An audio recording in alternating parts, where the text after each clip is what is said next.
Okay, hello everyone.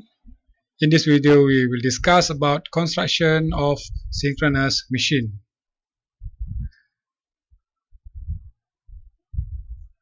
Synchronous machine commonly used for generator to generate AC signal. To generate AC electricity.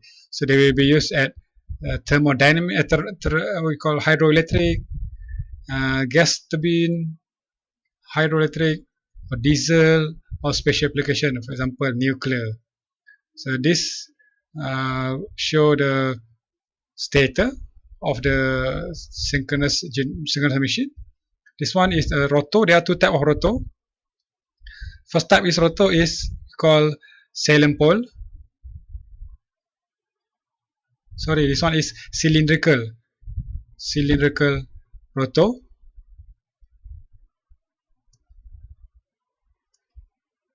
Cylindrical.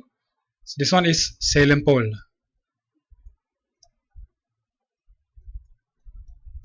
Okay, Salient pole rotor. Okay, there are two types of rotor, cylindrical and Salient pole rotor. Okay, this figure shows diagram of synchronous machine with a Salient pole rotor, and this one shows the cylindrical pole rotor. Okay, this rotor, this part is rotor, rotating part. Okay, this part is rotor, rotating part. Outside is stator. Yeah, outside also stator. The stator, static part. So rotor, rotating part. Okay. Okay, there are two types of rotor, Salient pole and cylindrical. Okay. Okay, in terms of winding, stator. Okay, in DC, stator we call field winding.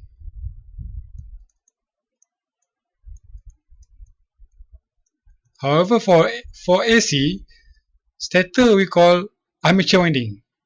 Okay, armature winding. And for rotor we call field winding.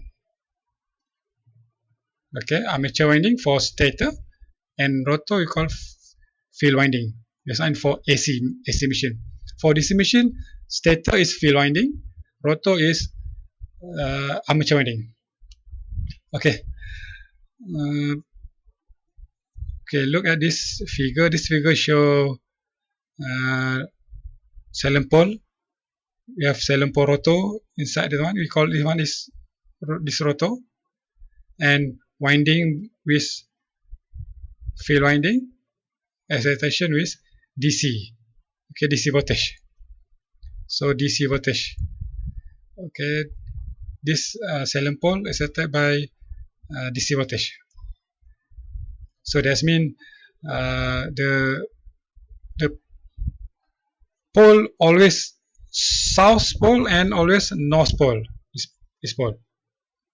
Okay, how this machine operate? Okay, sorry. The next is winding at a stator, or we call armature winding. Okay, for this case we have 1 A, B, and C. C winding, C core. Okay, this one winding here. So that means this generator will produce three phase output. So the output will be blue, red, and green. Yellow, red, and blue. Red, yellow, blue. This one is for output of the three-phase generator, synchronous machine. Okay, how the output come out? How to produce the output? Okay, the winding. Okay, the winding at the stator. Okay, winding at the stator side. Then winding at the rotor. Okay, let's say we use let's say for hydroelectric. So water flow. When water flow, blade will rotate. So blade will rotate. So by this blade will rotate, then this rotor will rotate. Okay, due to water flow. Then this rotor will rotate. Okay, so for wind turbine, wind will rotate the blade, so this rotor will rotate. So we know that this rotor has north and south pole. Okay, the stator, they are winding at the stator side. So when this rotor produce magnetic field, when the rotating magnetic field, okay, magnetic field will rotate same as rotor rotate, then there will be, due to Faraday's law, say that flux, the sorry,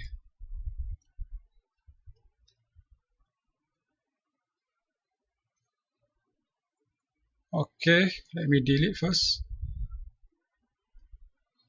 Okay, when the rotor rotate, electric field will rotate. Okay, this rotor rotate. This rotor rotate due to water flow, for turbine water flow, hydroelectric water flow. So the rotor will rotate. Then electric field will rotate to same as the rotating of the rotor. Okay, it will rotate continuously.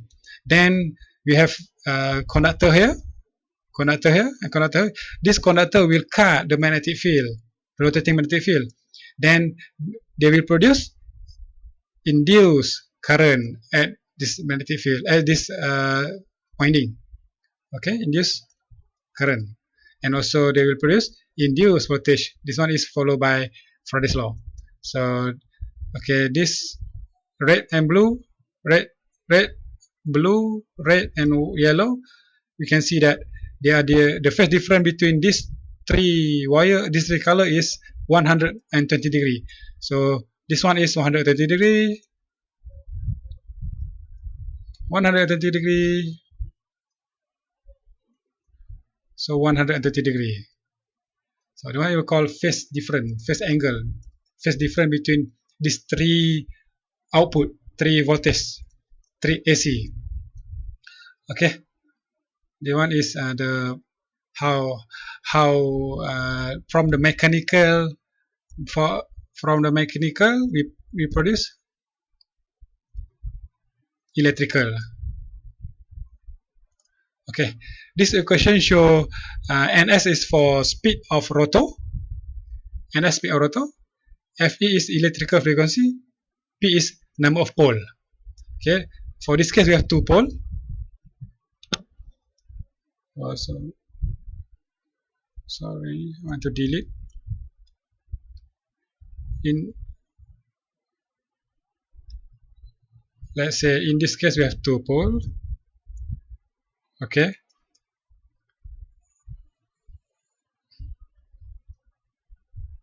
okay, two pole, 1, 2. Okay, two pole, p equal to 2. Okay, let's say for Malaysia we use frequency will be 50 hertz, 50 hertz. So we can calculate ns equal to 120 times 50 divided by 2. So there will be 160, so equal to 3000 RPM. So means that our rotor must rotate 3000 RPM. Okay, 3000 revolution per minute to produce 50 hertz. Okay, use only for 2 rotor. If you use 4 rotor, some of Salient pole they have 4 rotor, 4 pole. Okay, in this figure they have 4 pole. You can see that 4 pole, 1, 2, 3, 4. So 4 pole. So just replace by 4 here.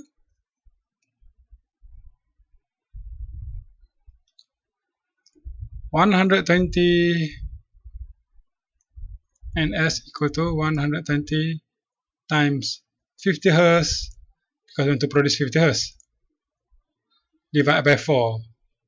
So 1, so it's 30 times, so 1500 RPM.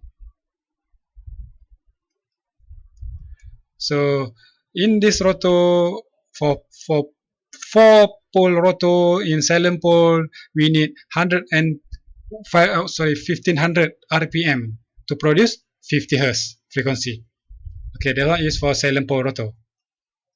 Okay, so for cylindrical rotor, normally cylindrical rotor for if pole more than 4, so they will use cylindrical rotor.